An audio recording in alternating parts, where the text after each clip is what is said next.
We did not mention on the last program the passing of Pope Benedict XVI, and we recorded it a couple days after he died. And then this week, relatively fast compared to the way that we took care of your mom. It took us, 10 days from your mom's death until her burial. And so it kind of caught me off guard a little bit, quite honestly, how fast. He died on Saturday and his funeral was on Thursday.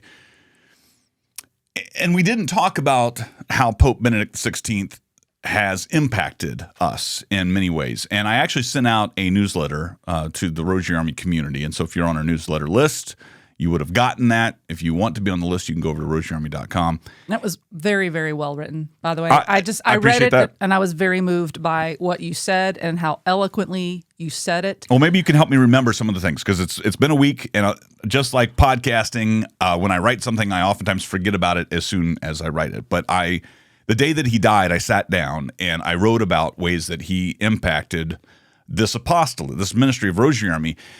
Rosary Army started under the papacy of Pope John Paul II.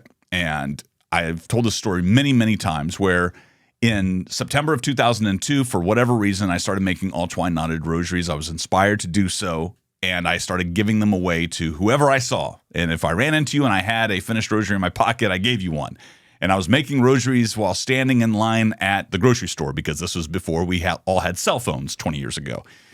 And someone would say, "Hey, what are you doing?" I said, "I'm making a rosary," and it was a great evangelization tool. And I could say, "Here, take this one." And I would give them one, whether or not they asked for it or not, or if they knew what to do with it or not.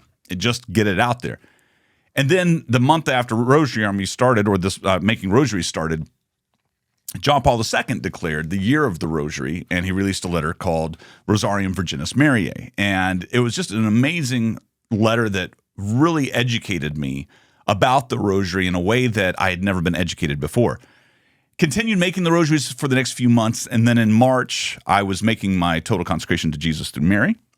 And that same week, put rosaryarmy.com online. So that's why we're celebrating the 20th anniversary of Rosary Army right now. We're kind of in that time right now where I was making rosaries, but the name Rosary Army had not been thought of yet. The website had not gone online yet. That was in March that all kind of came together. And so that was in 2003.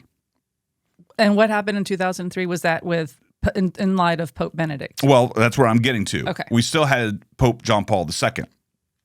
And so he was very motivational in the first couple of years. And we started podcasting in March of 2005. And if you'll recall, those first few weeks of us doing the podcast, it was again, a lot of experimental stuff. We didn't know what we were doing, but we knew that John Paul II was sick. And we knew that he was ending his life.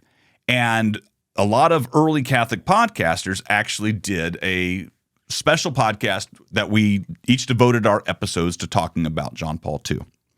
And it was a very small crowd. Basically, there was like 12 Catholic podcasts. And so that meant that there were 12 Catholic podcast listeners at that time, because the only people listening to Catholic podcasts were the 12 people that were actually making them back in March 2005. So we were listening to each other's shows. And so we all kind of bound together, and we made that decision that we would all do a show about John Paul II. Father Roderick was actually over in Rome. He was there at the Vatican. I believe he was there when John Paul II died, and then went back for the conclave. I think that's how that worked out. And so early on in Rosary Army, particularly early on in our podcasting efforts, so we started podcasting in March of 2005, and then Joseph Ratzinger was elected Pope in April of 2005, the next month. And both John Paul II and Benedict XVI had a strong emphasis on the new evangelization. And this had a huge impact on us. In fact, we created another division of Rosary Army called newevangelizers.com. I wrote a book called The New Evangelization in You, Be Not Afraid.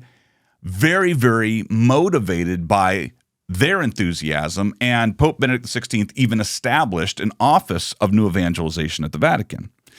And it's quite honestly saddened me for the last 10 years, almost 10 years, because it'll be in March, it'll be 10 years since Benedict resigned, that there's been very little talk of the new evangelization and the benefit of it. And a lot of people have seen it as a failed experiment. And sadly, I don't think it was a failed experiment. I think it was doing a lot of great good. I think that when the leader stops focusing on it, things fall to the wayside. And that's what happened over the last 10 years.